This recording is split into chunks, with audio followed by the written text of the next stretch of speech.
बरेच आमच्या चांगल्या पद्धतीने चालतात. त्यांना आपण सपोर्टिंग राहिलं पाहिजे, ते आपल्याला मार्गदर्शन करतील. त्यासाठी आपण आधी संघटित होणं खूप गरजेचं आहे.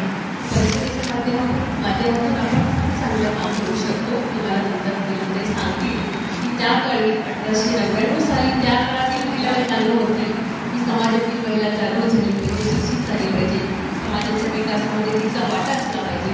तर त्या काळात एवढ्या भरपूर परिस्थितीत त्या महिला सांभाळून करत होत्या. तर आज आपल्याला इतकी अनुकूलता असताना, सर्व गोष्टी आणि सुबत्ता आणि वेळ असताना आपण का मागे राहतो किंवा आपल्यामध्ये काय आपण स्वयंकेंद्रित होत झालेलो आहोत. त्याचे प्रश्न भलेही ज्वलंत असतील, पण आताही काही कमी केले प्रश्न. आताचे प्रश्न वेगळे, त्या प्रश्नांवरती आपण एकत्र येऊन विचार करून सगळ्यांनी त्याच्यावरती एक प्रकाश काढला पाहिजे किंवा त्याचा मार्ग काढला पाहिजे. यासाठी आपल्याला आजचं असलेलं चिंतन आहे. यासाठी आपल्याला खूप चांगले गोष्टी आलेले आहेत. त्यांनी मार्गदर्शन करतीलच. सर्वजण आपण ते घरी उठून त्या पद्धतीने जाण्याचा प्रयत्न करूया. परत एकदा सर्वांचं स्वागत करते.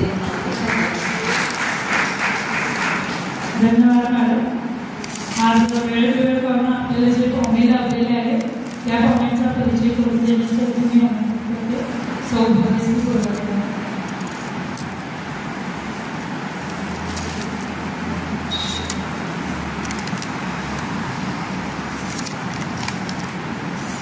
सर्वांना जय जय. दक्षिण भारत जनसभेची दैनिक महिला परिषदेचा 126वा वर्धापन दिन आपण साजरा करत आहोत.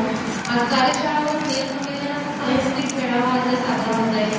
जैन महिला परिषद तिची शाखा जिल्हाणी महिला परिषद यांच्या संयुक्त कार्यक्रम आयोजित करण्यात आहे. ज्यांच्या नावातच नीलम हे रत्न आहे, अशा रत्नासारख्या अमूल्य नीलम ते मांडावे मॅडम आपल्याला आज इथे नारळाच्या झाडांना फांद्या नसतात आणि फुलेही नसतात. गर्द सावली नसते, पण त्यांना लागलेले शहाळे फोडले की त्यातून जशी अमृताची वाट बरसते, तसेच आजच्या आपल्या प्रमुख पाहुण्या आहेत. वरून